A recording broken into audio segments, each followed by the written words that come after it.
What's up, guys? My name is Rob. Welcome back to Rule of Two Review. And today, Diablo 3 starts dabbling in the dreaded microtransactions. Okay, so I know that Diablo 3 and also the PC gaming market is not something that people who follow Rule of Two Review typically seem to be very interested in, but I, however, am interested in it, and Diablo 3 is definitely one of my favorite games of the last couple of years.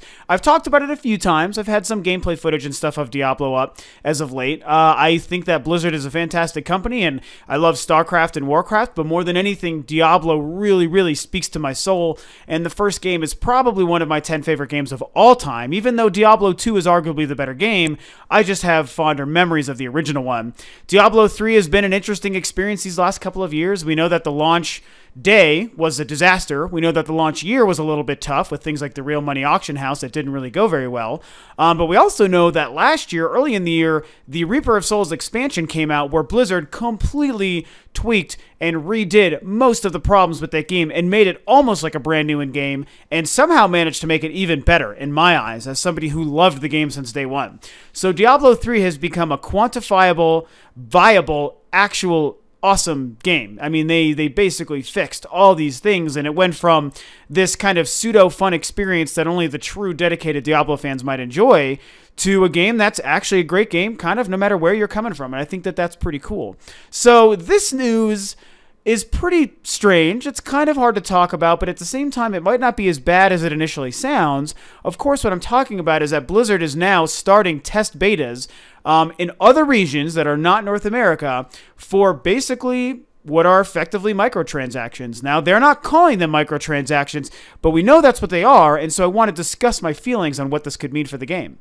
So basically, what are they doing? What they're doing is they are creating a new currency in the game called Platinum, and this currency can only be achieved, at least right now in the beta form of this new service, via real money, real world purchases. You have to actually get online and spend with probably your credit and your debit card, your actual money to be able to receive the in-game currency known as Platinum. I don't know what the exchange rate is. I don't know if they've decided that or not.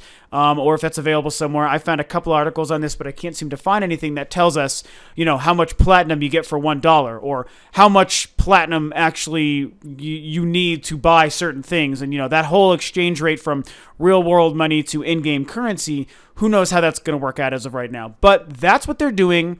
And what's really interesting is right now, it's only being tested and kind of being explained as something that's only going to be usable in Asia, basically in any non-American or non-European country, which, you know, most people seem to be sort of, you know, deducing that that's going to be Asia, the Asian territory. So now there's a pretty interesting quote that they've actually posted on their American and other Blizzard pages, and this is basically what they've had to say about this so far.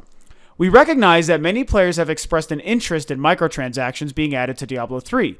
While we may explore this model in some regions, we have no immediate plans to implement such purchases anytime soon for the Americas region. So that's pretty cool because it does say that they understand a lot of people may want that. In the PC gaming market and the free-to-play market, you know, a lot of people who aren't used to these kinds of games should be aware that there's a lot of people who love that kind of stuff. That's what things like Dota and League of Legends and these kinds of games and other MOBAs, they're predicated on that. They're built on its very low cost to no cost barrier of entry, and you're kind of purchasing other things around the gameplay experience to improve that experience for you and how efficient and good you can be at the game. And that's great for those models. Diablo 3 is not a free-to-play game. You do have to purchase the game to own it, so the microtransactions kind of a format or structure gets a little bit more controversial when you think of it that way.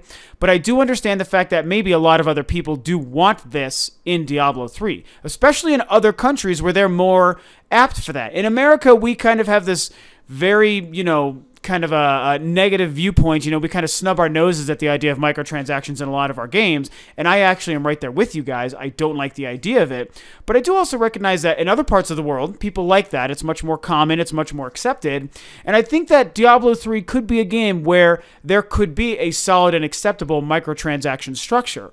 Whether or not this platinum currency is it, I have no idea. It doesn't sound like anything we'll have to deal with here in America, and I'm totally okay with that as somebody who loves and plays Diablo 3. It's interesting because, you know, as I mentioned earlier on in this video, in that first year of Diablo 3, they did have implemented a real-world auction house, a real-world money auction house. It's something close to that name, where, you know, people were able to basically buy and sell their in-game items that they found with their own real money. And so people, you might find this amazingly wonderful legendary weapon that's good for, you know, it's a super high-rank weapon for a monk, and you're playing as a demon hunter, so you don't need it, but you can get, maybe you can sell it for like 10 or 20 bucks online or something to somebody else. So you make a little bit of money. Someone else purchases the weapon they want. It sounded okay on paper. It did not go well. No one really liked it. It became a spam central hub. It was just not cool, and it also infected your game because it kept coming up in the in-game chat while you're playing, and it was just a nightmare, and no one really liked it. So within that first year, they abandoned it. They got rid of it, which was a good thing. It's one of the things that many people will tell you led to the game being actually better once they implemented the Reaper of Souls expansion and the revamped loot system. So that was pretty cool. And so I feel like this idea is kind of going back to the initial concept of the real-world auction house, where they were trying to get people to spend their real in-game money to improve their experience. And I feel like this actually, even though I don't necessarily love the idea of this, if it did come to America, I do think it's better and more efficient and more gamer-friendly than what the real-world auction house was. So in that respect, it's cool. And even if it does come to America, it's one of those things that really won't bother me, provided it doesn't change the core Diablo experience to require you to really start dealing with this currency and having to purchase it with your real money to actually get the full experience or find the good weapons you want. No, that is not allowed. Diablo, the entire experience from the first game, the second game, and now the third game is built upon, predicated on fighting your way to find the new items, the new gear, the new weapons, the new armor, the new rings and different enchantments and artifacts and stuff. You need to find those in the world by progressing through and playing these areas and defeating these tough enemies. That's what you need. Is there a little bit of wiggle room for some, you know, real world money purchases? Sure. That's okay, provided it doesn't become something that I myself would have to do moving forward to enjoy the game. That would just piss me off and probably piss most people off. So at the end of the day, I think that this is something that is going to remain an Asian territory only service. I don't think that we need it here in America. I don't think that we want it. I don't think it would be successful if they did try to bring it over here, and people might only just get mad and kind of bitch and complain and then revolt against the game.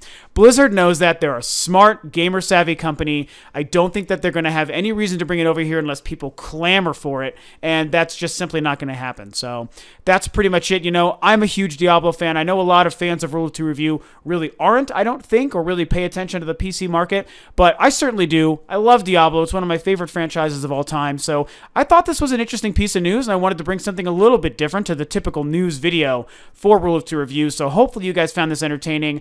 I, of course, definitely want to hear what you guys have to say. If you are Diablo fans, or you are fans of other games that include microtransactions, what are your thoughts in the PC gaming space? It's much more specific than the console space, where I'm sure most of us would agree that microtransactions have no business being anywhere near the console space. Resident Evil Revelations 2, I'm looking at you, goddammit. But we know it doesn't belong with the console space. PC market, a little bit different. So what do you guys think about it? Please feel free to subscribe, rate, and comment. Share your thoughts about Diablo 3 below. Follow the links below to the Facebook page and the Twitter, both of which I do run. And thanks for tuning in. As always, I will catch you guys on another video for Rule of Two Review.